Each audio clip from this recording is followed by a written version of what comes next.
역사로 인사하겠습니다. 오늘 마지막인데요. 한 사람을 세웁시다. 이렇게 인사하겠습니다. 한 사람을 세웁시다. 네, 한 사람을 세웁시다. 네. 오늘은 이제 세부대 시리즈 설교의 마지막입니다. 2023년도에 저희가 영적으로 새롭게 성장하는 길을 좀 찾고자 우리의 믿음 생활의 기초가 되는 것들에 대해서 생각을 다시 좀 해보고 있습니다. 우리의 믿음은 말씀과 기도 그리고 전도와 봉사를 통해서 성장을 하게 됩니다. 그러니까 말씀과 기도는 사실 우리의 믿음을 바르게 잡고 유지해가는 겁니다. 그러니까 말씀과 기도를 통해서 하나님을 더 알게 되고 하나님과 영적인 교류를 하게 되면서 하나님이 실제하심을 알게 되고 또 하나님께서 무엇을 좋아하시는지 무엇을 싫어하시는지 또 하나님께서 우리한테 기대하고 원하시는 것이 무엇인지 이것을 알아가는 과정이 바로 말씀과 기도라는 거죠. 그래서 말씀과 기도가 충만해질 때 우리는 하나님에 대해서 더 깊이 알게 되고 하나님을 더 잘 체험할 수 있게 되고 또 내 삶 속에서 인도하시는 하나님을 더 잘 알아볼 수 있게 되고 그런 일이 일어난다는 거죠. 그래서 영적인 충만함을 갖고자 할 때는 말씀과 기도가 더 많아져야 된다는 거죠. 근데 이 말씀과 기도만 있게 되면 어떤 문제가 생기냐면 거기서 머물러 있게 됩니다. 내 영적인 욕구를 채워주는 것에.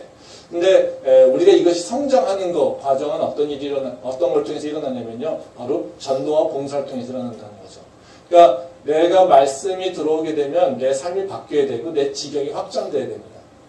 그러니까 그럼 내 삶이 바뀌고 내 지경이 확장되는 것은 바로 내가 원하지 않은 것, 내가 기대하지 않았던 것, 내가 생각하지 않았던 것들을 하게 되는 일이 일어나게 된다는 거죠. 그게 바로 통로가 전도와 봉사라고 하는 것입니다. 그러니까 전도와 봉사를 하게 되면 내가 생각하지 않았던 것들을 내가 하게 되고 내가 원하지 않았던 것을 하게 되고 또 내가 기대하지 않았던 것, 예상하지 않았던 것들을 내가 이렇게 도전하게 되고 이런 일들이 일어난다는 거죠. 그걸 통해서 내 모습들이 변해가는 그런 과정을 경험하게 된다는 거예요. 그래서 말씀과 기도로 가는 것은 내가 영적으로 충만해지는 과정, 또 하나님과 더 깊은 교제를 가게 되는데 바로 이것이 내 삶에서 드러나고 내 삶이 변화되는 것은 바로 전도와 봉사를 통해서 일어나게 된다는 것이죠. 그래서 우리가 말씀, 기도, 그럴 뿐만 아니라 전도, 봉사가 우리 삶에서 이렇게 잘 이루어질 때 우리가 신앙으로 그러니까 그 믿음이 계속해서 성장하면서 그리고 발음을 유지할 수 있다는 것입니다. 그래서 우리가 지난 3주 동안에 말씀과 기도 그리고 전도에 대한 얘기를 했고요. 오늘은 이제 마지막 시간으로 이제 봉사에 대한 얘기를 좀 하려고 합니다. 봉사는 예수님이 주신 이웃사랑 실천의 과정이라고 할 수 있죠. 율법교사가 예수님에게 와서 물어봅니다. 가장 큰 계명이 무엇입니까? 그랬더니 예수님께서 대답이 뭡니까? 첫 번째 계명은 하나님을 사랑해. 두 번째 계명은 바로 이웃을 사랑해. 이거죠. 즉 하나님 사랑과 이웃 사랑이죠. 그러니까 하나님 사랑과 이웃 사랑은 아까로 표현하면 우리가 그냥 직관적으로 표현하면 그겁니다. 하나님 사랑은 말씀과 기도예요. 하나님을 사모하고 하나님을 더 알고 싶고 하나님을 더 깊이 만나려면 말씀과 기도라는 것이죠. 그 다음에 그러면 이것이 어떻게 실천됩니까? 이웃 사랑이에요. 그러니까 하나님은 하나님한테 대해서 뭔가 봉사해라 이런 얘기를 하고 있는 건 아니에요. 누굴 통해서요? 이웃 실천을 통해, 이웃 사랑을 실천을 통해서. 그래서 우리 계명을 보게 되면요, 바로 하나님 사랑과 이웃 사랑이라고 하는 것이 말씀과 기도와 전도와 봉사가 같이 조화를 이루어놔야 된다는 것이죠. 그렇기 때문에 우리가 실천하는 것, 내 신앙생활이 실천되는 것은 어디에 있냐면요, 이웃 사랑을 실천하는 걸 통해서 이루어져야 된다는 것이죠. 그렇기 때문에 교회는 계속해서 봉사에 대한 관심을 갖고 있습니다. 교회에서 일어나는 봉사는 크게 두 가지로 분리될 수가 있어요. 하나는 교회 안에서 일어나는 봉사와 또 다른 하나는 교회 밖에서 일어나는 봉사입니다. 그러니까 교회 밖에서 일어나는 것은 일종의 사회참여죠. 또는 지역사회에 대한 봉사입니다. 그래서 교회 내부에 대한 얘기 아니라 외부에 있는 사람들에게, 믿지 않는 사람들에게 또는 사회에다가 뭔가 하나님의 말씀을 전하면서 하나님의 사랑을 실천하는 거죠. 대표적으로 저희가 지지난주죠. 티르키예와 시리아의 그 지진 때문에 저희가 특별 헌금을 하지 않았습니까? 이것들은 이제 교회 안에서 일어나는 것보다 교회 밖을 향해서 일어나는 거죠. 그래서 교회 밖의 행사예요. 또는 사회, 우리가 바자회 같은 걸 해서 불이웃을 돕는다든가 이런 일들을 해왔지 않습니까? 이런 일도 교회 밖에서 일어나는 일이라는 거죠. 그래서 교회에서 일어나는 봉사는 크게 하나는 교회 밖을 대상으로 하는 봉사가 일어납니다. 또 다른 하나는 교회 안에서의 봉사입니다. 교회 안에서의 봉사는 교회가 예수 그리스도의 몸된 몸된 것으로서 몸으로서 해야 될 일들이 있습니다. 예배를 섬겨야 되고요, 또 성도의 교제를 섬겨야 되는 거고요. 여러 가지 교회가 교회답게 만들어지기 위해서 해야 되는 일들이 일어난다는 거죠. 그래서 이거는 교회 안의 행사라는 겁니다. 그래서 예전에는 교회가 사실 교회 안에 봉사에 대해서 굉장히 초점이 맞춰져 있었어요. 근데 그런 비판을 많이 받으면서 교회가 이제는 튀어서 사실 교회 밖의 봉사에 대해서 굉장히 잘하고 있습니다. 그래서 종교적으로 보게 되면 교회의 그 사회에 대해서 참여를 하고 사회에 선한 일을 많이 하는 것에 대해서 인식한 거 보면 기독교 개신교가 다른 종교들보다 더 우선순위로 인식됩니다. 그렇다는 것은 교회가 사회 참여를 열심히 하고 있다든가 사회에 좋은 일들을 하려고 노력을 하고 있다는 거죠. 그래서 이제는 사실 교회 밖에서 교회가 어떤 일을 하는가라고 하는 것에 대해서는 뭐 그렇게 크게 이슈가 되진 않습니다. 근데 최근에 있어서 봉사와 관련돼서 일어나는 교회 이슈는 뭐냐면요. 교회 밖보다는 교회 안에서 일어나는 봉사의 문제입니다. 교회 안에서 일어나는 봉사가 바로 사람들이 굉장히 지쳐있고 또 교회에서 이렇게 그런 봉사를 해야 될 것인가 또 아니면 교회에서 봉사에 참여라든가 이런 것들에 대한 문제가 일어난다는 거죠. 특히 뭐 최근 들어서는 교회 봉사 관련돼서는 청년들이 지쳐간다 이런 얘기들이 있습니다. 그러니까 어떤 CCM 그룹에서는 제가 이렇게 조사를 하다 보니까 교회 봉사를 지친 청년들, 이 청년들이 가나안 성도가 되는 과정에 대해서 랩이나 이런 거 섞어가지고 노래를 만든 것도 있더라고요. 그래서 예전에는 교회가 봉사를 하지 않아 또는 세상에 대해서 참여하지 않아 이런 것이 문제됐었는데 지금은 어떤 거냐면 교회가 너무 일이 많아 교회가 너무 누군가의 봉사를 강요해 그리고 교회에 누군가가 지쳐있어 봉사 때문에 특히 청년들이 교회 봉사로 인해서 뭐 일종의 말하자면 되게 지쳐서 이제 그 청년들이 교회를 사랑하거나 이렇게 되지 않아 오히려 교회를 떠나게 돼 뭐 이런 것들이 사회 문제라는 거죠. 그래서 이 코로나 이전에 교계 신문이나 이런 걸 보게 되면요. 청년들의 교회 봉사, 이게 문제점에 대한 얘기 되게 많이 합니다. 그래서 뭐 어떤 목사님 뭐 몇 시까지 얘기를 뭐 원칙을 얘기하고 그러는데요.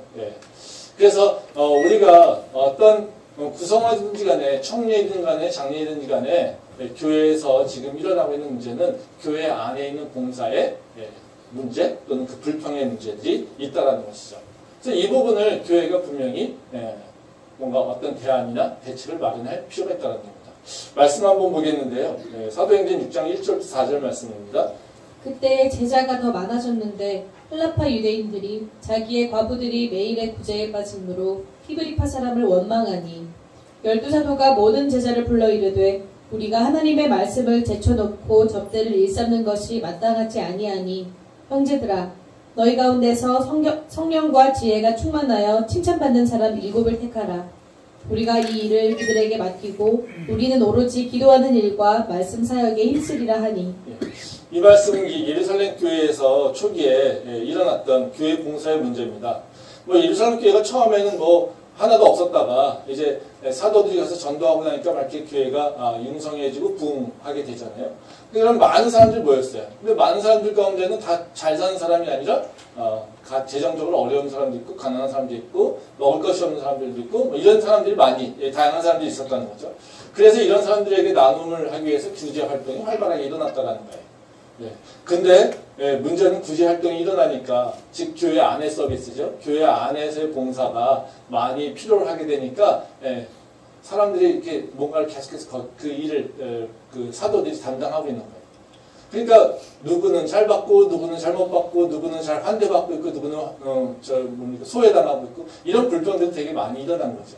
그래서 예루살렘 교회 사도들이 그 일을 신경 쓰냐고 말씀과 기도를 놓쳐버렸다는 거예요.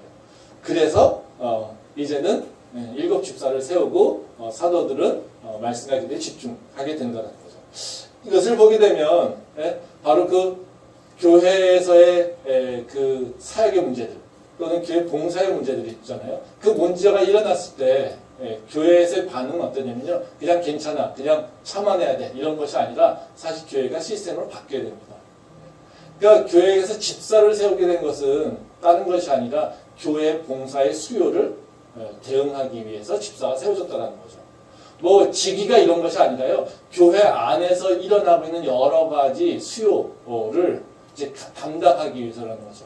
즉 집사가 세워진 것은 여기 보게 되면 철저하게 뭐 복음을 전하고 이런 것이 아니라 교회 안에 구제 활동을 잘하기 위해서, 그리고 또 사도들은 말씀과 기도에 더 집중할 수 있게 하기 위해서 바로 그런 집사가 세워졌다라는 것이죠. 그러니까 우리가 교회 안에서 또 봉사와 관련돼서 뭔가 문제가 생기거나 아니면 그거에 대한 불평과 원망이 나오게 된다면 그거는 교회 차원에서 뭔가 적극적인 대응이 필요하다라는 겁니다. 그래서 우리도 뭐 지금 교회에서 우리 교회에서도 그런 일이 일어나는지 모르겠지만 어쨌든 교회에서 봉사와 관련돼서 원망이나 또는 아니면 불평이라든가 문제점이 제기된다면 그거는 그냥 몇 사람만의 문제가 아니라 교회 차원에서 적극적으로 해결해야 될 필요가 있다는 겁니다. 그래서 제가 오늘 얘기하는 것은 첫 번째로는 이제 봉사에 대한 얘기 좀 하려고 하고요. 특히 이제 우리가 그 교계에서 지금 일어나고 있는 청년들의 봉사 문제, 이 문제에 대해서 뭐 좀 생각을 좀 다시 해보고 또 그 봉사의 개념을 좀 생각해보려고 합니다. 그래서 교회에서 이제 지금 일어나고 있는 문제, 청년들 교회 봉사로 지쳐 있는 것, 이것이 어떤 문제인가, 문제 본질이 뭔가, 이것을 좀 살펴볼 필요가 있는 것 같아요. 그 청년들이 봉사로 지쳐 있는 문제에서 보게 되면 키워드가 되게 중요해요. 분명하죠. 하나는 청년이라고 하는 거, 하나는 봉사의 문제입니다. 그러면 이 두 가지 문제가, 두 가지 키워드가 어떻게 연관성이 있느냐를 좀 볼 필요가 있어요. 하나는 우리가 청년이라고 하는 키워드를 보게 되면 지금 교회에서 경험하고 있는 청년들의 봉사 문제, 봉사 때문에 지쳐있다고 하는데 과연 이것이 청년의 문제일까? 청년들만의 문제일까? 어떻게 생각하십니까? 이거를 청년의 문제로 보기에는 사실 문제가 있는 것 같아요. 왜냐면 그러면 이전에는 청년 말고 봉사 때문에 힘들어하거나 불평하거나 원망하는 사람은 없었을까? 아니, 있었어요. 장년들도 있었고요. 또 교회에서 이것 때문에 떠나는 사람들도 있었고요. 이거는 어찌 보면 청년들만의 전유물의 문제가 아니라 사실 교회에서 내재적으로 일어났던 문제들이에요. 근데 이전에는요, 사회 문화가 어쨌든 공동체에서 필요한 것들, 그리고 공동체에서 원하는 것들이 있으면 그걸 누군가가 희생하고 봉사하는 그런 게 있었어요. 근데 그거에 대해서 불평하는 것보다는 사실 그 문화 자체가 어떤 조직이나 공동체 우선주의였기 때문에 그거에 대해서 이렇게 불평하고 원망하는 것을 좀 터부시한 부분이 있었다는 거죠. 그러니까 문화적으로 공동체 우선이기 때문에 자기 희생이 당연한 걸로 생각하는 경우여서 우리가 그것을 불평하고 원망하는 것 자체가 좀 이상하게 느껴지는. 그래서 그거를 하는 것 자체가 좀 잘 이해가 안 되는 그런 문화였다는 거죠. 근데 지금은 어떻습니까? 공동체보다는 개인이 더 우선적인 사회가 됐죠. 그러니까 개인들이 자기가 필요한 것, 자기가 불편한 것들에 대해서 사실 얘기를 하게 됩니다. 그렇게 되니까 교회에서 당연히 작년에는 과거의 공동체 문화, 공동체 우선주의 문화를 갖고 있으니까 당연히 자기가 힘든 것들, 봉사에 지친 것들에 대해서 얘기하지 않는다는 거죠. 근데 반면에 개인주의 문화를 갖고 있는 청년들 같은 경우는 그거에 대해서 문제를 제기하고 불평도 하고 원망하게 되는 일이 일어난다는 거예요. 그래서 봉사로 인해서는 장년이든 청년이든 간에 다 지칠 수 있어요. 다 힘들어할 수 있습니다. 근데 그거에 대해서 표현하고 반응하는 방식이 장년들 같은 경우는 참아내고 어쨌든 견뎌내야 된다고 생각했지만 청년들은 그것보다는 왜 이런 일을 내가 해야 되지? 왜 내가 이렇게 힘들어야 되지? 내 신앙생활을 해야 되는데 왜 이렇게 신앙생활 하러 교회에 오는데 왜 이렇게 내가 어려움을 겪어야 되지? 이런 모습으로 다시 반응하게 된다는 거죠. 그러니까 봉사에 대해서는 사실 똑같이 하는 일인데 작년과 청년들이 반응하는 방식이 좀 달라졌다. 그래서 교회 청년들의 그 불만들이 더 문제가 되는 것 같습니다. 그렇다고 청년들이 문제가 있다고 하는 얘기는 아니고요. 그러면 누군가가 어쨌든 작년들도 예전에 힘들었지만 그것을 얘기를 안 했었고 표현을 안 했을 뿐인 거고 청년들은 표현했을 뿐이고 그럼 근본적인 문제는 뭐가 있겠습니까? 청년, 장년이 그분이 아니라 봉사를 대하는 교회의 태도가 좀 문제죠. 성도들의 문제겠죠. 성도들이 봉사에 대해서 어떻게 이해하고 어떻게 인식하느냐 이거에 따라서 사실은 이 봉사에 문제가 생길 수 있다는 겁니다. 그러니까 이 문제는 저는 자꾸 청년들의 문제를 얘기를 하고 있는데 이건 청년들의 문제를 이해해야 되는 것이 아니라 교회가 시스템적으로 어떤 성도들의 봉사를 참여케 하거나 하는 과정 속에서 일어나는 효율성이나 어쨌든 뭔가 공정성이라든가 뭐 이런 것들에 대한 문제가 있다는 거죠. 뭐 그거를 이제 제도적으로 얘기하면은 우리가 그거는 연구를 하고 이제 검토를 해야 되는 부분인데요. 그 보이는 것에는 보이지 않는 사실 뿌리가 있습니다. 이것이 영적 뿌리겠죠. 영적인 또는 믿음의 특성의 문제 때문에 갖고 있는 문제들에서 다른 인식을 하게 된다는 거죠. 그래서 제가 오늘 나누려고 하는 말씀은 뭐냐면요. 그런 인식이 좀 우리가 어떤 봉사에 대해서 어떤 인식을 가져야 될 것인가. 우리가 지금 많이 갖고 있는 인식은 어떤 것인지 그리고 그 인식이 우리가 잘 이해하고 있는가. 이 부분 좀 생각해 보려고 합니다. 봉사에 관련된 교회에서 중요하게 여기는 인식 또는 중요한 그 해석의 틀은 뭐냐면요. 은사랑 연결이 있습니다. 교회에서 봉사와 얘기하면 다 뭘 얘기하냐면요. 은사 얘기해요. 나는 그런 은사가 없어요. 나는 그런 탤런트가 없어요. 나는 이 탤런트가 있어요. 나는 이런 걸 잘해요. 나는 이런 게 전문이에요. 그렇죠? 그래서 교회에서는 유난히 뭘 얘기하냐면요. 봉사와 관련 얘기하면 탤런트 얘기를 합니다. 탤런트 은사라는 거죠. 그게 성경에 이렇게 써 있어요. 오늘 말씀 한번 보도록 하겠습니다. 로마서 12장 6절과 8절 말씀입니다. 우리에게 주신 은혜대로 받은 은사가 각각 다르니 혹 예언이면 믿음의 분수대로 혹 섬기는 일이면 섬기는 일로 혹 가르치는 자면 가르치는 일로 혹 위로하는 자면 위로하는 일로 구제하는 자는 성실함으로 다스리는 자는 부지런함으로 긍휼을 베푸는 자는 즐거움으로 할 것이니라. 이제 이 말씀은 이제 공동체에서 어떻게 섬김이 일어날 것인가에 대해 설명하고 있어요. 그러니까 핵심적인 원칙은 뭡니까?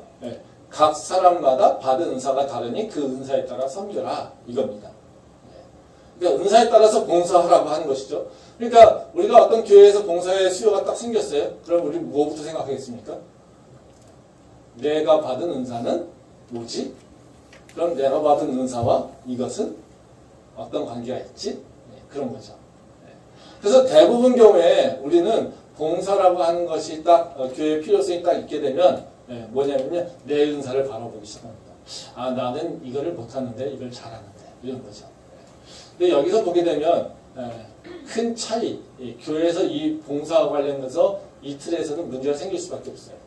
생각해보세요. 봉사가 필요한 것은 어떤 차원에서 일어납니까? 교회 차원에서, 즉 공동체 차원에서 일어납니다. 근데 이 봉사를 해하고 참여할 사람은 어떤 차원에서 생각을 하고 있습니까? 개인적 차원에서 생각하고 있어요. 그러니까 교회에서 이런 일이 필요해요. 근데 그걸 참여할 사람들은 나는 그걸 잘해요 못해요 라는 거죠. 뭐 오늘 우리 찬양하면서 제자행정부 했는데요. 경배와 찬양팀 모집합니다. 그러면 어때요? 우리가 경배와 찬양팀 할 사람을 뽑고 있어요. 뭐 사람이 필요해요. 그러면 교회에서 필요한 거는 뭡니까? 경배와 찬양의 싱어라든가 악기를 다룰 사람들이 필요해요. 근데 각 사람들은 뭘 생각할까요? 나는 은사가 뭐지? 난 노래를 얼마나 잘하지? 난 얼마나 노래를 좋아하지? 내가 경배와 찬양을 할 수 있는 뭐 그런 믿음이 있는가? 신앙이 있는가? 다 개인적 차원에서 얘기해요. 그럼 어떻게 될까요?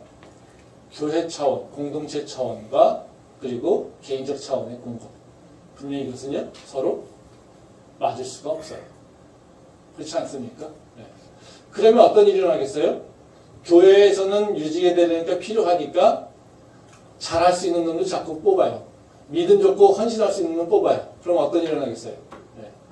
그리고 나는 그것에 은사가 맞지 않아요 라고 해서 은사를 가지고 나 못해요 라고 도망간 사람들한테는 더 이상 얘기할 수가 없어요. 그렇죠?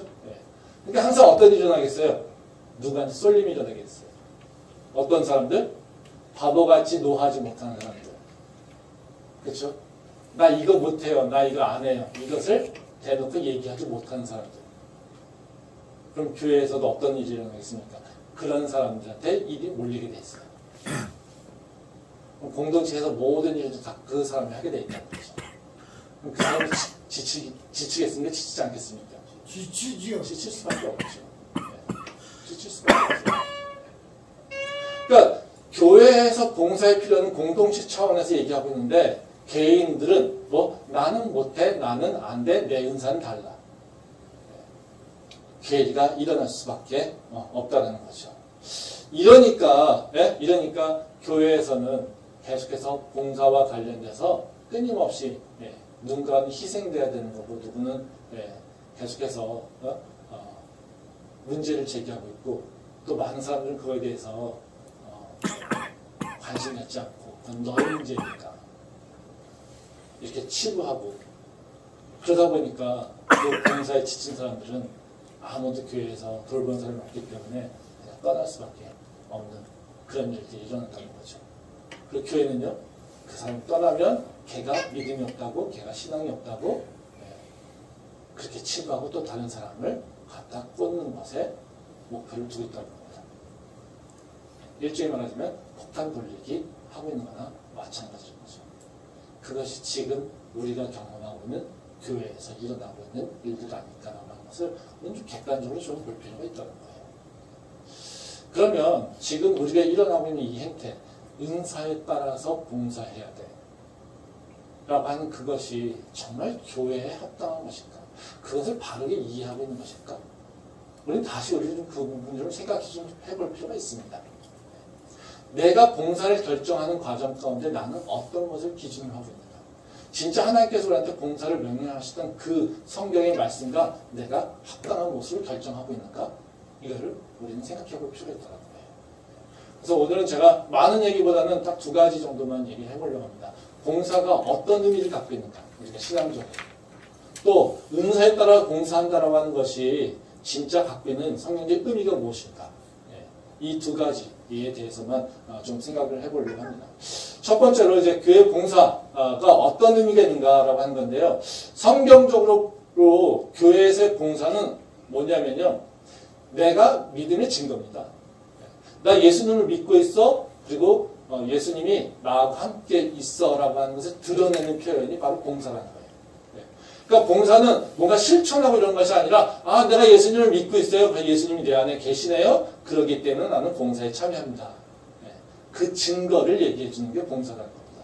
말씀 보도록 하겠습니다. 요한복음 14장 10절부터 12절 말씀입니다.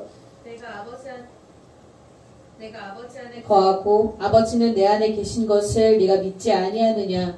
내가 너희에게 이르는 말은 스스로 하는 것이 아니라 아버지께서 내 안에 계셔서 그 일을 하시는 것이라. 내가 아버지 안에 거하고 아버지께서 내 안에 계심을 믿으라. 그렇지 못하겠거든 행하는 그 일로 말미암아 나를 믿으라. 내가 진실로 진실로 너희에게 이르노니 나를 믿는 자는 내가 하는 일을 그도 할 것이요 또한 그보다 큰 일도 하리니 이는 내가 아버지께로 감이라. 이 말씀은 예수님이 십자가 부활을 앞두고 이제 제자들과 이제 떨어져 가니까 어떻게 제자들이 생활해야 될지에 대해서 설명해 주고 있는 말씀이죠. 그래서 10절 말씀에 보면 그런 얘기 나옵니다. 성부 하나님과 예수님이 하나됨에 대해서 설명하고 있어요. 근데 여기 보게 되면 그리고 11절 말씀에서는 어떤 얘기냐면 예수님이 하나님 안에 있다라고 하는 것에 대한 설명을 하고 있어요. 다시 말하면 바로 하나님과 예수님이 하나 되었다는 것에 대한 설명을 하고 있고요. 그 예수님과 하나님이 하나 된 것에 대해서 어떻게 우리가 이해할 수 있느냐, 그걸 어떤 증거로 삼을 수 있느냐를 얘기하고 있다는 거죠. 그래서 10절과 11절 말씀에 보면 뭐냐면요. 하나님과 예수님이 하나야. 너희가 그걸 어떻게 할 수 있는지 아냐? 내가 하나님의 일을 하고 있기 때문에 그래. 이런 얘기예요.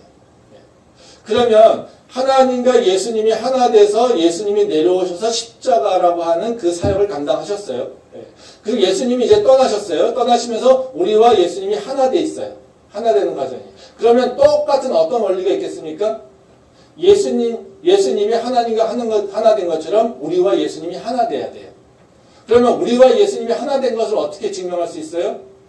내가 하나님과 예수님과 하나 됐더라면 예수님이 하고자 하는 일을 내 안에서 일어나야 된다는 거예요. 즉 하나님이 우리를 사랑하셔서 바로 우리를 구원하시기 위해서 십자가에 희생당할 그 존재가 필요했고 예수님은 그 하나님과 동등하지만 그 동등함을 취하지 않고 겸손한 모습으로 하늘에서 이 땅에 내려오셔서 바로 인간을 모셔서 십자가에서 희생하셨다는 거예요. 그거 왜요? 누가 시켜서요? 아니요. 예수님이 하나님과 하나 된 존재이기 때문에 그렇다는 거예요. 그러면 우리와 예수님이 하나 됐다라고 하는 것을 어떻게 우리가 고백할 수 있어요? 그냥 나 예수님 믿어요 라고 하는 걸로 고백될까요? 그걸로 증거가 될까요? 아니라는 겁니다. 네. 네가 나하고 하나 됐어. 즉 내가 너 안에 너가 내 안에 있게 된다면 어떤 일이 일어나게 되면 내가 원하는 일을 네 안에서 일어나게 될 거야 라는 것입니다. 12절 말씀에 보면 그 얘기를 하는 거 아닙니까? 나를 믿는 자는 내가 하는 일을 그도 할 것이요. 즉 예수님이 하고자 하는 일을 그가 할 것이다 라고 하는 것을 얘기하는 거예요. 즉 우리가 교회를 예수 그리스도의 몸이라고 얘기하죠. 그래서 교회에서 하는 일은 뭡니까? 사람들이 원하는 걸 하지 않아요.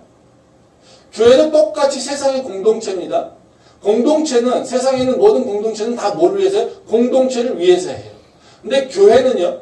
공동체에 소속한 사람들이 원하는 것을 하지 않아요. 누가 원하는 걸 합니까? 머리 대신 하나님이 원하시는 것을 해요. 그래서 세상의 동호회는 자기들이 원하는 걸 합니다. 자기들이 기뻐하는 걸 합니다. 자기들이 즐거워하는 걸 합니다. 근데 교회는요. 자기들이 원하는 것, 자기들이 기뻐하는 것, 성도들이 좋아하는 것을 하는 것이 아니에요. 네. 왜? 머리 대신 분은 예수님이시기 때문에 그래요. 그리고 교회가 예수님과 하나 됐다라고 하는 것은 무슨 의미겠습니까? 머리이신 예수님이 원하는 일을 교회가 감당하는 것이에요. 그걸 통해서 우리는 예수님과 하나됨을 얘기하고 있다는 거죠. 그래서 봉사라고 하는 것은요. 봉사라고 하는 것은 바로 내가 예수님과 예수님을 온전히 믿고 예수님이 내 안에 계시겠다라고 하는 것을 드러내는 거예요. 그래서 내 삶을 보게 되면요. 내가 지금 예수님과 하나 되어 있는가를 볼 수 있어요. 내가 예수님과 지금 동행하고 있는가? 내가 무엇을 하고 있는지를 보고 있어요. 알 수 있어요. 우리가 예수님하고 멀리 떨어지면 자꾸 어떤 일을 할까요? 내가 원하는 거, 내가 좋아하는 걸 하게 돼요. 한번 생각해 보세요. 집에 가셔서 나는 내 24시간을 어떤 것에 많은 시간을 쓰고 있는가? 내가 갖고 있는 재원, 돈은 어떤 것에다가 많은 것을 쓰고 있는가? 정말 예수님이라고 하는 존재, 그것과 연관되어서 내 시간과 돈을 사용하고 있는가? 아니면 나만을 위해서, 내가 내 것을 위해서만 사용하고 있는가? 저는 그걸 100% 예수님을 위해서 다 쓰라 이런 얘기하는 거 아닙니다. 네. 적어도 내 신앙 모습을 객관적으로 볼 필요가 있지 않습니까? 나 그냥 이런 고백한다고 나 크리스찬이에요. 나 교회 잘 다녀요. 예배 참석한다고 나 신앙 좋아요. 나 믿음 좋아요. 이렇게 얘기하는 건 정말로 창피한 일 아니겠습니까? 그건 무식한 크리스찬들이죠. 우리가 성숙한 크리스찬이라고 한다면 내가 정말로 신앙의 그 성경과 합당한 모습으로 예수님과 동행하고 있는 것을 내 스스로 나를 다시 점검해야 돼요. 내 믿음의 상태에서 다시 점검을 해야 돼요. 근데 내가 진짜 예수님과 함께하고 있다면 적어도 무슨 일이 일어나야 됩니까? 예수님이 원하는 일이 무엇인지를 내가 생각하고 그 원하는 일을 감당하려고 하는 그 방향성과 그 노력이 있어야 된다는 거예요. 그게 바로 우리한테 원하시는 거예요. 말씀 한번 더 보도록 하겠습니다. 로마서 12장 1절입니다. 그러므로 형제들아 내가 하나님의 모든 자비하심으로 너희를 권하노니 너희 몸을 하나님이 기뻐하시는 거룩한 산제물로 드리라. 이는 너희가 드릴 영적 예배니라. 네. 한 절 더 보겠습니다. 13절 말씀 보도록 하겠습니다. 성도들의 쓸 것을 공급하며 손대접하기를 힘쓰라. 네. 이제 오늘 읽은 말씀이죠. 이제 사도 바울이 이제 로마서에 보게 되면 다 아시다시피 로마서 12장부터는 어떤 거냐면요. 믿는 자들은 어떻게 살아야 되지라고 하는 것을 설명하고 있는 거예요. 그 1절, 12장 1절 말씀에 그런 얘기 하잖아요. 예. 형제들아, 내가 하나님의 모든 자비하심을 너희를 권하노니 너희 몸을 하나님이 기뻐하시는 거룩한 산제물로 드리라. 이거. 예. 그러니까, 이제는 너가 예수님 믿잖아. 그러니까 이제는 너가 살아가야 되는 방법은 뭐냐면, 그 원칙은 뭐냐면, 너희를 산제물로 드리라는 거야. 이것이 영적 예배야. 이런 얘기입니다. 즉, 다시 말하면 뭐예요? 우리 삶을 통해서 드리라는 거죠. 우리가 하고 있는 일을 통해서 드리라고 하는 거죠. 그냥 입으로만 나 예수님 믿어요 라고 하는 것이 아니라 네 삶을 통해서 네가 하고 있는 일을 통해서 하나님께서 기뻐하신 일을 해야 돼 이겁니다. 근데 그러면서 쭉 예제가 나와요. 예. 근데 오늘 읽을 말씀 마지막에 보면 뭐라고 합니까? 성도들의 쓸 것을 공급하며 손대접하기 힘쓰라. 이건 뭡니까? 봉사예요. 봉사에 대한 얘기를 하고 있는 거예요. 아, 너 위해서 생각하지 말고 너 속한 공동체에 있는 형제 자매들 그들이 뭘 필요할 것인가에 대해서 고민해. 그래서 한번 생각해봐. 그리고 네가 할 수 있는 일을 해야 돼. 이것을 얘기하고 있다는 거죠. 그러니까 우리가 많은 경우에 봉사라고 하는 것을 또 어떤 뜻에서 이해하고 있냐면요. 헌신과 축복을 이해해요. 그래서 봉사하면 축복받는 걸로 이해한다는 거예요. 아, 축복 받아요. 축복 받습니다. 제가 경험적으로도 그렇고요. 하나님의 일에 참여하면서 하나님에게 헌신하고 봉사할 때 하나님은 책임지실 수밖에 없어요. 그러니까 그것이 우리한테는 축복으로 돌아옵니다. 근데 우리 신앙에 있어서 하나님한테 먼저 드리고 그러니까 하나님이 그걸로 더블로 준다? 이런 건 아니에요. 그러니까 주고받고의 문제는 아니라는 거예요. 주고받고의 문제는 아닙니다. 근데 하나님한테 봉사하면 당연히 축복은 받습니다. 근데 그 틀로 우리가 행동하면 안 돼요. 그거는 하나님이 우리한테 주는 계속해서 우리한테 반응인 것이지 그것을 하나님 조절하려고 이 봉사되니까 하나님께서 이거 주시겠죠? 이러고 기대해서 하면 안 된다는 거예요. 그래서 봉사는요. 내가 드리는 것과 그것에 대한 하나님의 반응을 이해하면 안 돼요. 오히려 뭡니까? 내가 믿고 있으니까 하나님한테 이걸 드리는 거예요. 뭐요? 산 제물로 드리는 거예요. 그래서 봉사라고 하는 것은 어떻게 이해를 해야 되냐면요. 내가 아까 얘기했듯이 하나님과 하나됨을 고백하고 하나됨을 증명하는 거라는 거죠. 그래서 세상에서도 보면요. 크리스찬들이 행동할 때 약간 좀 다르게 뭐 많이 다른 것이 아니라 약간 다르게 그 의사결정하는 그런 과정들이 있어요. 제가 어떤 조직에서 이제 얘기하는데 주차단이 있었습니다. 그 주차단이 있었는데요. 거기에는 그 주차를 두고는 항상 이제 기업에서 보면 그런 걸 하잖아요. 임원이나 이런 사람들을 가까운데, 그렇죠? 그리고 좀 계급에 따라서 멀리 이제 가게 되는 거잖아요. 근데 그때 그 제가 아는 그 기업에서 이거에 대한 회의가 있었어요. 임원들 사이에서. 그랬더니 어떤 한 분이 야 임원이 좀 밖에다 대자.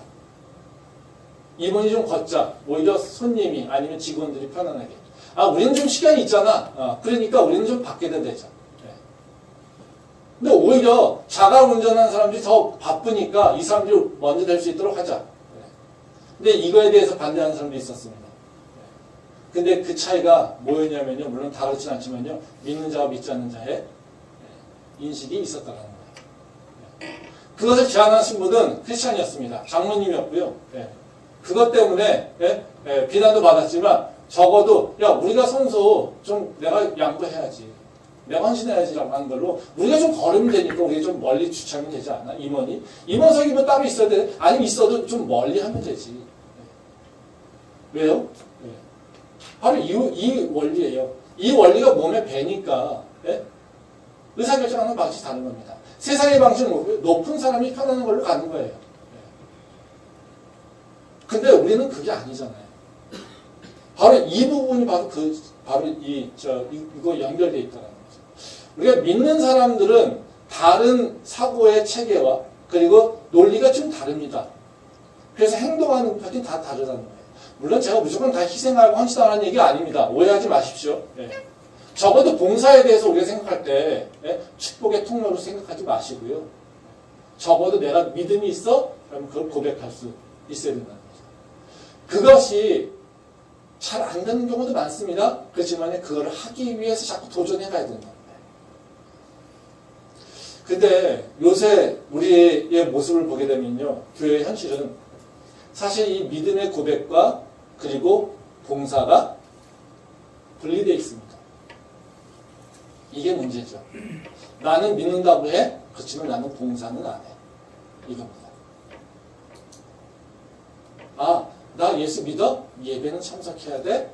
근데 나는 봉사하는 건 부담돼. 이게 문제라는 거죠. 믿는다고 하면 예수님이 기뻐하신 일을 해야 되는데 우리는 믿는다라고 하는 것까지는 하는데 예수님이 기뻐하신 일을 하는 거에는 딱 선을 긋는다는 거죠. 즉 봉사라고 하는 것은 믿음의 고백의 표현이고 믿음이 있다라고 하는 것이 증거고 예수님과 동행하고 있다라고 하는 증거인데 우리는 이걸 은사라고 하는 개념을 해서 딱 나눠서 나랑 구분시켜 놓는다는 거예요. 그러다 보니까 어떤 일이 일어납니까? 우리는 뭐만 찾습니까? 믿음의 고백을 더 강하게 할 수 있고 내 은혜가 충만할 수 있는 방법을 찾아요. 거기에 몰입하게 되죠. 교회 와서도 우리가 찾는 게 뭡니까? 어떻게 하면 내가 교회 예배에 집중할 수 있고 내가 어떻게 하면 찬양에 은혜 받을 수 있고 내가 어떻게 하면 더 기쁜 마음으로 예배에 참여할 수 있을까? 이거에 찾고 있어요. 그렇죠? 그래서 우리가 뭔가 예배 중에 뭔가 불편한 일이 일어난 거라든가 뭔가 이렇게 집중이 틀어지는 일이면 어때요? 아, 그 사람 때문에 예배가 깼어. 분위기가 깨졌어. 이런 얘기죠. 네. 뭐의 관점으로? 내가 은혜가 충만해야 되니까. 이거예요. 그러면 이런 일이 일어나니까 물론 은혜 받는 거 되게 중요합니다. 예배 열심히 집중해서 참석하고요. 은혜에 충만하게 되는 거 중요합니다.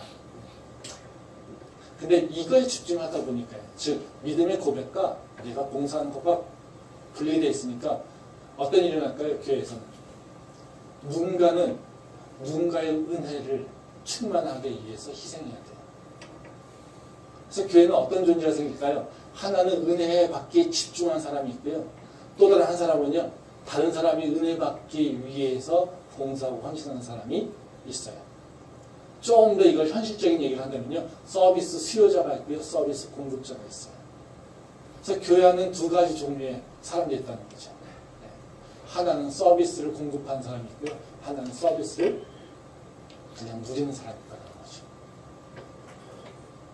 교회의 성도들은 어떻습니까? 누구는 서비스를 줘야 되고 누구는 서비스를 받는 사람이 나눠줘야 되는 게 맞을까요? 교회는 절대 그런 공동체가 아닙니다.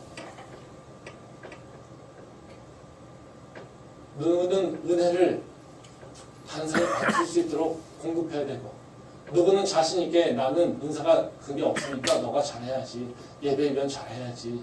예배 때 열심히 찬양하고 예배 때 열심히 기도하고 예배 때 뭔가 준비 잘해야지 하면서 얘기할 수 있는 사람이 필요하다는 거죠. 교회는 누구도 서비스의 공급자가, 서비스 수요자가 정해져 있지 않습니다. 교회는 모두가 다 같이 섬기는 자라는 거죠. 왜? 예수님을 믿으니까. 아멘. 예수님을 또 원하시는 것은 서로 대접하기를 원하시는 거니까. 이게 우리가 이해해야 될 문화라는 거죠. 그래서 교회에 보면요, 저희 교회도 마찬가지입니다. 네.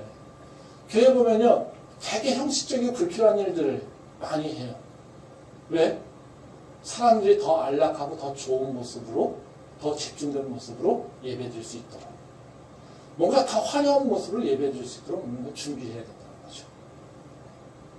제가 우리 교회 개척할 때 일이 많아가지고요. 네? 네, 일이 많아가지고, 하면서,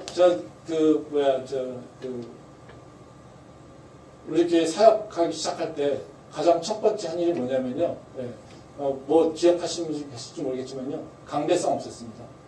네. 저희 교회가 갖고 있었던 강대상이 엄청 커요. 유리로, 크리스탈로 된 강대상. 그거 있는 것 자체가 문제가 아니에요. 네. 너무 좋죠. 그거 저는요. 네. 거기서 설교하면요. 이렇게 강대상이 커가지고요. 성경책 놓기도 편하고요. 이런 거 탭 놓기도 되게 편해요. 네. 좋습니다, 되게. 네. 속된 말로 이제 가오 잡힙니다. 네. 꽃에 납니다. 네. 근데요. 저희 교회는 맨날 움직여요. 이동해요. 이동하면 그 강대상이 있으면 누군가는 그걸 옮겨야 돼요. 누가 옮깁니까? 성도가 다 같이 옮깁니까? 아니요. 옮기는 사람 정해져 있어요. 그래서 제가 사역하면서 시작히 저는 그 강대상 안 썼어요. 하지마, 옮기지마, 그거. 안 써도 돼. 그래서 맨 처음에 저는 그냥 보면 됐었죠. 네. 그뿐만 아닙니다. 저 음향 장비도 사실 이렇게 복잡하게 하는 거를 제가 원치 않았어요. 제가 찬양팀한테도 맨날 야 음향 장비 그거 뭐 간단하게 할 수 있는 방법 없을까? 네. 왜요? 너무 힘들어요. 그 누군가는. 네. 음향이 조금 더 안 좋으면 어떻습니까? 소리가 좀 들려면 어떻습니까? 원래 그런 마음이 좀 있어야 되지 않겠어요? 저 예전에 그런 얘기도 했어요. 주보, 솔직히 주보, 이거를 꼭 우리 교회가 만들어야 될까? 네. 전 지금도 그런 생각 고민해요. 네. 이거 주보를 꼭 만들어야 될까? 네. 이거 환경에도 좋지도 않고, 네. 그리고 이거를 얼마나 많이 필요로 할까? 근데 이거를 만들기 위해서요. 네. 이거를 만들고 이거를 카피하느냐고 아침이 사실 되게 번잡스러워요. 이것도 오타나면 우리 목사님 또 이걸 새로 다시 다 막 찍어요. 교회에서 꼭 굳이 그렇게 해야 될까? 물론 저는 형식을 파괴하자는 건 아닙니다. 형식 되게 중요해요. 예, 형식 중요합니다. 하나님께 예배 드리는 것, 그 형식 전 지켜야 된다고 생각해요. 그렇지만 우리가 이 부분은요, 서로 공동체에서 다시 논의할 필요가 있어요. 왜? 우리가 더 최상의 예배 환경을 만들기 위해서는요, 누군가가 엄청난 많은 노력을 해야 돼요. 그럼 그 사람은 보이지 않는 상태에서 지쳐갈 수 있어요. 그러면 우리 공동체가 감당할 수 있는 이상의 서비스를 누군가가 원하고 있다라면 누군가는 그걸 맞춰줘야 되잖아요. 그러면 그 공동체는 누군가는 병들어갈 수밖에 없어요. 그러면 아까 얘기했듯이 개인 차원과 공동체 차원에서의 그 봉사의 수요와 공급이 다른데, 그러면 그 수요가 너무나 공동체가 쓸데없이 많이 요구하고 있다면, 공급할 수 있는 사람이 적다라면 그 수요를 줄여야 된다는 거죠. 더 간략하게, 더 약식으로 우리가 할 수 있는 능력 범위 안에서 최상의 예배를 드릴 수 있는 방법에 대해서 고민해야 된다는 거죠. 그게 우리가 해야 될 일이에요. 그러니까 우리는 내가 봉사하지 않으니까 그냥 아무나 다 해도 돼. 내가 봉사하지 않으니까 이런 거 더 좋은 거 있으면 더 좋은 거 있으면 더 할 수 있으면 좋지. 이런 생각 갖고 있으면 안 된다는 거예요. 내가 더 편안하게 예배하기 위해서 누군가가 좀 더 열심히 노력해야 되지. 이런 생각 가지서는 안 된다는 거죠. 오히려 내가 더 열심히 예배하기 위해서는요, 내가 혹시 다른 사람들이 예배 준비하는데 혹시 힘들지 않을까? 이거에 대한 생각도 같이 해야 된다는 거죠. 그래서 우리가 공동체 차원에서 예배나 또는 교회 봉사의 수요가 필요한 건데, 그거를 다른 사람의 관점으로 외지인으로 생각하는 것이 아니라 내가 공동체의 일원으로서 그것을 공급하는 사람의 주체로서 내가 그 서비스 생각해 봐야 된다.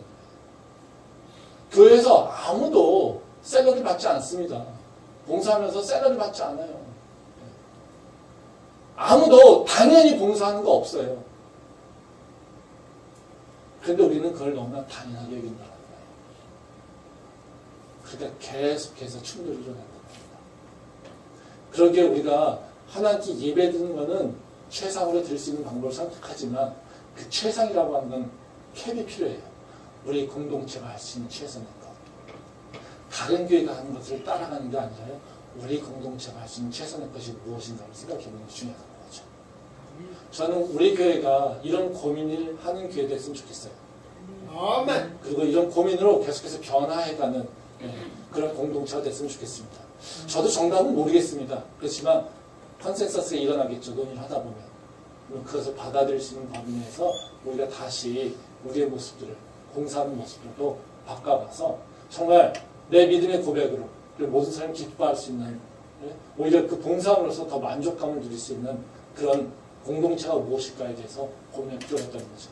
그런 숙제를 있다는 것을 저희가 기억했으면 좋겠습니다. 두 번째로 이제 봉사를 어떻게 참여해야 될 것인가에 대한 문제인데요. 교회 봉사는요, 아까 말씀드린 대로 내 조건이 아니에요. 내가 할 수 있어, 내가 할 수 없어, 이걸로 참여하는 게 아니라요, 공동체가 필요한 것을 내가 공급할 수 있는 마음이 있어야 돼요. 그래서 내가 원하는 것이 아니라 공동체가 원하는 것, 이것을 공급하려고 하는 마음이 있어야 된다는 겁니다. 말씀 한번 보도록 하겠습니다. 로마서 12장 4절부터 8절 말씀입니다. 내게 주신 은혜로 말미암아 너희 각 사람에게 말하노니 마땅히 생각할 그 이상의 생각을 품지 말고 오직 하나님께서 각 사람에게 나누어 주신 믿음의 분량대로 지혜롭게 생각하라. 우리가 한 몸에 많은 지체를 가졌으나 모든 지체가 같은 기능을 가진 것이 아니니 이와 같이 우리 많은 사람이 그리스도 안에서 한 몸이 되어 서로 지체가 되었느니라.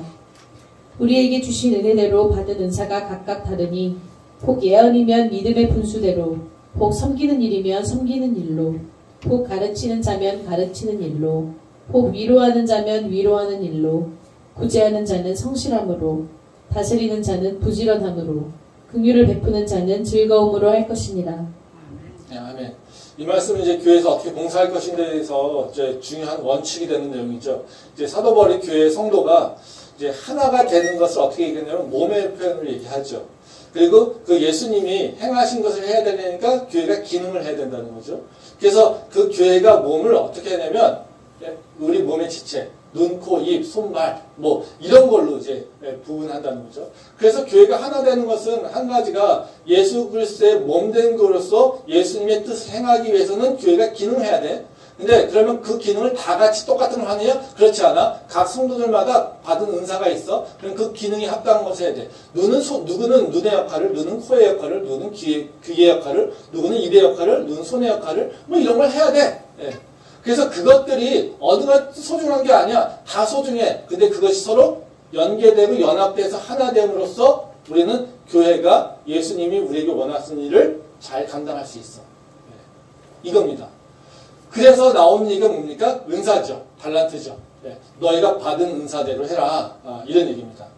그래서 우리는 이걸 가지고 내가 잘하는 거, 내가 원하는 거, 내가 탈란트 있는 거, 예. 내가 갖고 있는 기능을 이렇게 하나님께 드리는 거, 이것에 대해서 초점이 맞추겠어요. 근데 이 말씀은요, 예. 내가 잘하는 거 드려라는 말씀이 아닙니다. 오해하고 있는 말씀이에요. 이 말씀은요, 절대로요, 네가 원하는 것, 네가 잘하는 것, 네가 재능 있는 것, 이거 드려. 이 얘기가 아니라는 거예요. 여기 보면, 여기 보면 무슨 말씀이 나오면요. 3절에 보면 그런 얘기 나와요. 3절 말씀 보시겠어요? 거기 3절 말씀에 보면 뭐라고 나오냐면요. 마땅히 생각할 그 이상의 생각을 품지 말고라고 해요. 너가 생각할 수 있는 거, 네가 해야 될 것 그 이상으로 너가 개입하지 마. 우리가 좋은 것을 내가 원하는 것을 하면 어때요? 다른 사람이 하고 있는 것에 대해서 만족할 수 있을까요? 만족하지 못하죠. 그래서 우리는 항상 어떤 일이 일어나요? 내가 갖고 있는 내가 해야 될 것 이상으로 요구하게 돼 있어요. 다른 사람이 나는 지금 눈의 역할인데 다른 사람이 귀의 역할을 하고 있어요. 근데 눈으로 보이는데 귀가 제대로 못 들어요. 그래서 내가 보고 원하는데 귀가 잘 못 들어서 야 그거 못 들었어? 그거 나한테 알려줘. 그 정도 잘하면 안 돼? 이렇게 얘기하는 게 당연하죠. 왜? 눈의 기능이 좋으니까 그 상대적으로 귀의 기능이 떨어지니까 그 눈을 갖고 있는 사람은 어때요? 더 귀한 사람한테 자꾸 요구하게 되고 그 이상을 따지게 된다는 거죠. 야 근데 나도 그럼 그 정도는 내가 들어. 내가 할게. 뭐 이렇게 돼버린다는 거죠. 그러니까 말하자면 자꾸 남의 영역을 침범하거나 그리고 더 좋은 것이라고 생각하는 것들에 대해서 자꾸 개입하게 된다는 거예요. 그걸로 원하는 거. 그래서 교회 사역을 보면 어떻습니까? 쏠림이 일어납니다. 교회에서 일어나는 대부분들이 쏠림이 일어나요. 하고 싶어 하는 거, 좋아하는 거, 이런 것들에 대한 쏠림이 항상 일어나요. 다 뭐부터요? 네. 편안한 것부터. 그렇죠? 우리 교회 봉사 신청하라고 하면 뭐 못합니까? 이거 하는데 몇 시간 들지? 언제 나와야 되지? 아침 일찍 나와야 되잖아. 네. 이거 교회에 있으면 이거 하루 종일 이거 내가 교회에서 하루 종일 있어야 되는데 이거 하면 주중에도 내가 신경 써야 되는데 나 이런 거 못해. 그렇죠? 뭐 이런 일들이 일어나게 된다는 거예요. 근데 이거는요 그 말이 아니야.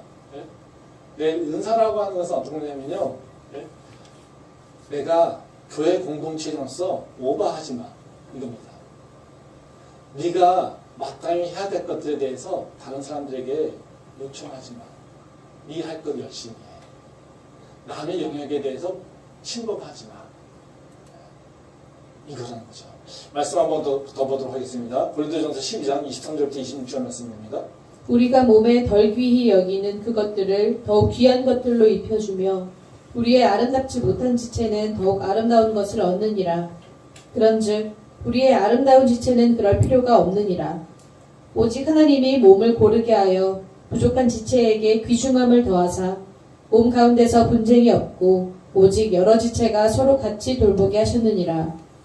만일 한 지체가 고통을 받으면 모든 지체가 함께 고통을 받고 한 지체가 영광을 얻으면 모든 지체가 함께 즐거워하느니라.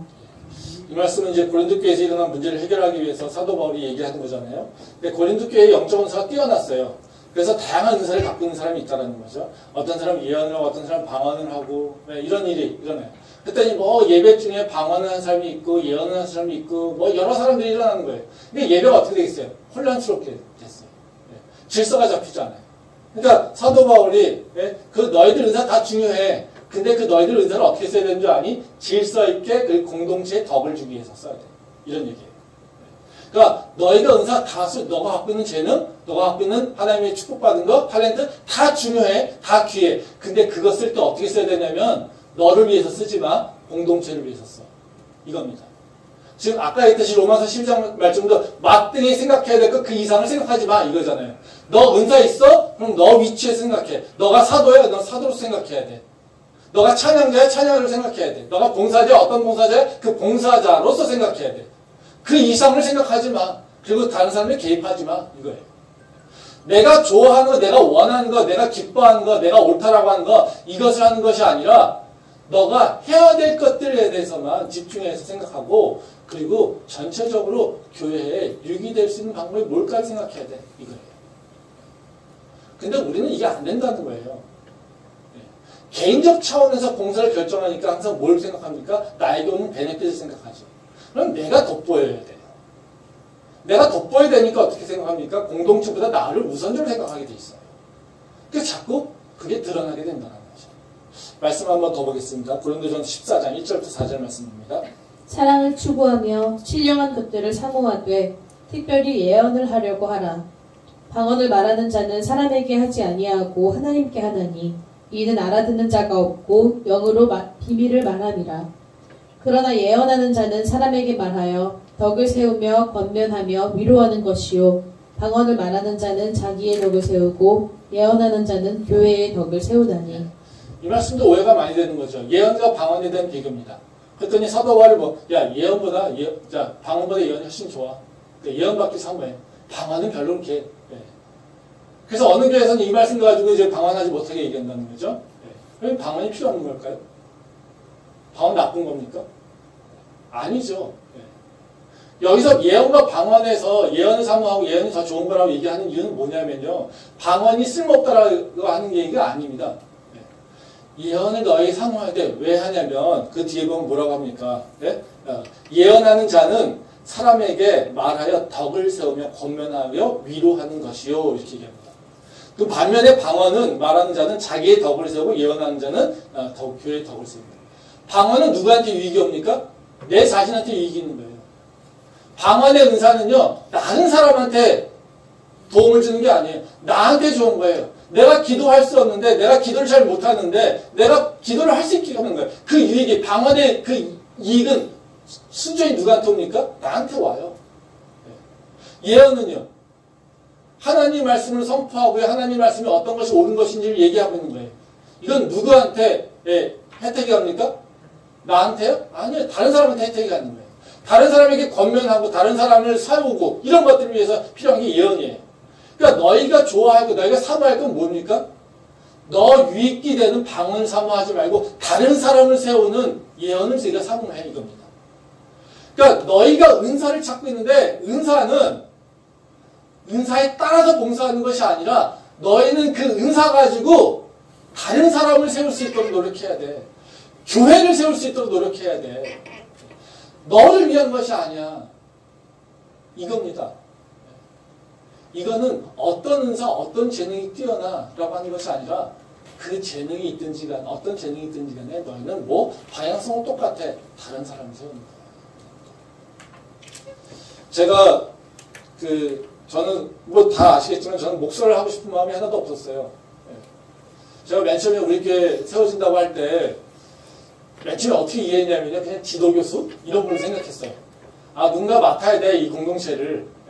그래, 그러면 뭔가를 모르겠는데, 어쨌든, 목사까지는 생각을 하려니까 너무 갈 길이 멀더라고요. 그래서, 그래, 지도교수 정도. 공동체 어떤 리더? 이런 걸로 하면 되겠지? 근데 그 하다 보니까요, 교수가 신학교도 안 다닌 사람이, 교회의 리더가 된다고 하니까, 다른 사람들한테 오해를 받을 수 있겠더라고요, 우리 공동체가. 저 이단 아닌가? 갑자기 뭐 제가 성령의 은사를 받더니 갑자기 교회를 세웠대. 뭐 이런 얘기 할 수 있죠. 그래서 제가, 그럼 뭔가 적을 둬야겠다. 그래서 신학교를 갔어요, 사실은. 그래서 제가 목사를 받고 싶어서 신학교를 간 게 아니고요.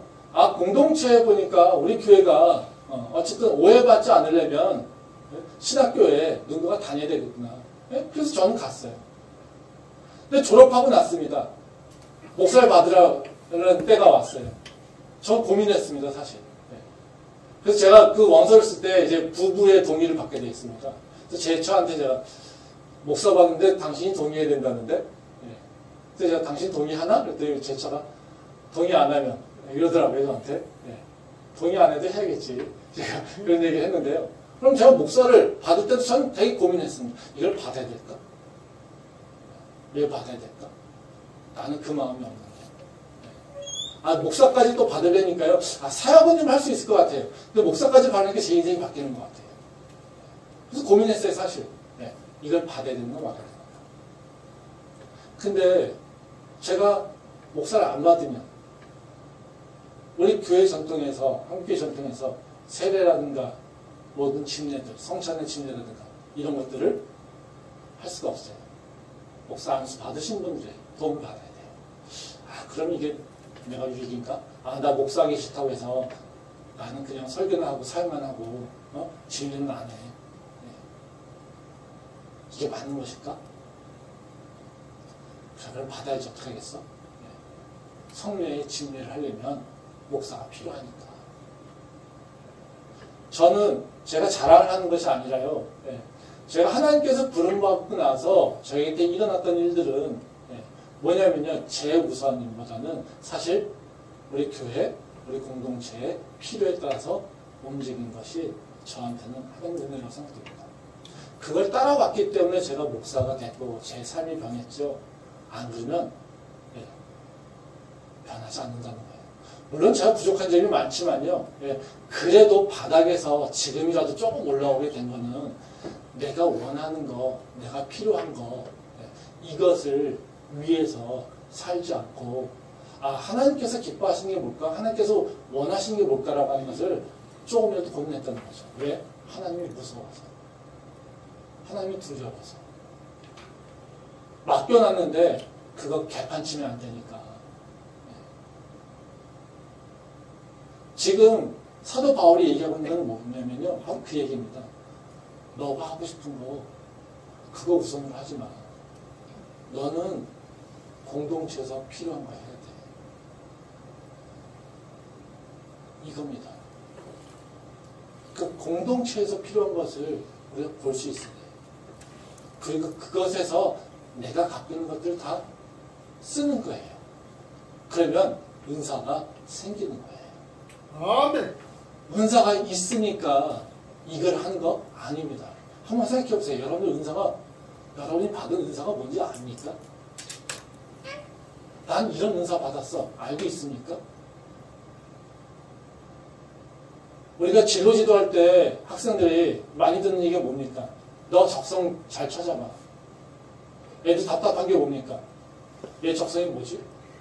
네가 좋아하는 거 얘기해봐. 나 좋아하는 거? 모르겠는데. 네 잘하는 거 한번 찾아봐. 잘하는 거 모르겠는데. 너 취미가 뭐야? 취미야? 잘 모르겠는데. 사실 이게 우리 답 아니에요? 근데 교회 와서는요, 내 은사는요, 이런 건데요. 은사를 알아요? 내가 뭘 잘하는지 알아요? 내가 받은 은사가 뭔지 알아요? 내가 받은 은사가 뭔지도 모르는데 우리는 맨날 봉사하라고 하면요, 내 은사랑 달라요, 이거예요. 뭐 우리 성가대 하고 시작한다면 난 노래 못해요. 근데 저 노래 못하는데 저도 성가대 오래 했어요. 10년 했습니다. 왜요? 저희 어머니 꾸져나가지고. 안 하면 죽는다 그래가지고요. 저희 성가대 10년 했습니다. 성가대 앞에서 제가 맨날 졸아가지고 저희 어머니가 저 보고요. 성가대, 보통 교회는 성가대가 이렇게 높잖아요. 그 앞에서 꼬꾸라져 졸고 있는 저를 보면서 저희 어머니가 예배에다 집중했는데 저한테 엄청 뭐라고 하셨어요. 저 그랬어요. 왜? 네, 저희 어머니가 하나님이 무서워서. 우리는 은사가 내가 받은 은사가 뭔지도 모르면서요. 봉사라고 하면요. 내가 은사 찾고 있어요. 내 적성이 뭔지도 내가 잘하는 것이 뭔지도 모르면서요. 우리는요. 교회에서 뭐 하라고 하면요. 난 이거 못하는데 난 잘하는데. 잘해서 시킵니까? 아니에요. 하나님이 잘해서 부르십니까? 아니에요. 하나님이 우리의 능력 가지고 쓰시는 분입니까? 그렇지 않잖아요. 하나님은요, 우리한테 명령하시면요, 그것을 할 수 있도록 능력 주시는 분이에요. 우리가 전도할 수 있어서 전도합니까? 우리한테 권능 주시니까 전도하잖아요. 우리가 말씀 보고 지혜가 높으니까 말씀 보고 깨닫습니까? 아니에요. 설교할 때 하나님께서 말씀할 수 있도록 지혜를 주세요. 필요한 거 내가 하겠다고 믿음으로 고백하며 나갈 때 하나님께서 그것을 할 수 있도록 능력 주시고 은사 주시는 것이지 절대로 은사 먼저 주고 은사 발견됐으니까 그거에 따라하라고 하지 않으세요. 나 은사 없어요. 그거 못해요 하면 계속해서 은사 없는 상태로 살게 됩니다. 그렇지만요. 하나님 나 은사 없어요. 나는 할 수 있는 게 없어요. 그렇지만 하나님께서 명령하시기에 내가 한번 해볼게요. 라고 할 때 그 은사와 그 능력이 임하는 거예요. 우리는 거꾸로 신앙생활을 하고 있다는 것이죠. 그래서 봉사는요, 자기의 은사 따라 하는 것이 아니라 공동체의 필요에 따라서 하나님께서 원하시는 것에 따라서 하는 것이 봉사입니다. 그게 우리가 가진 태도라는 거죠. 저는 우리 교회가 다 봉사라는 얘기 아닙니다. 적어도요. 뭐 갑자기 교회가 막 일꾼이 넘쳐 이런 걸 기대하지 않습니다. 근데 적어도요, 우리가 믿음 있다고 고백하고 하나님 나랑 동행하고 있다고 고백하고 있다면 그 증거는 내야 되지 않겠습니까? 그 증거는요, 내가 하고 있는 일이에요. 내가 하고 있는 일이 하나님이 기뻐하시는 일을 하고 있다면 내 믿음의 고백이 내 삶하고 분리되어 있지 않는 거예요. 근데 나는 입으로 맨날 같이 하나님 함께 있어요. 나를 인도하고 계세요. 하나님 나 축복하세요. 하나님 나 사랑해요. 이러고 떠들고 있어도 내가 하고 있는 일이 나를 위해서만 살고 있다면 그 삶은 믿음의 고백하는 분리된 삶이라는 거죠. 지금 로마서 12장 1절에 나오는 너희를 산 제물로 드리라고 하는 그 말씀과는 완전히 분리된 삶을 살고 있다는 거예요. 저는 적어도 우리의 믿음의 고백이 내 삶과 적어도 같은 방향으로 가길 원합니다. 그때 하나님의 능력이 내 삶을 통해서 드러날 수 있을 거라고 저는 믿습니다. 그 축복을 우리 모두가 누릴 수 있기를 소망합니다. 기도하겠습니다.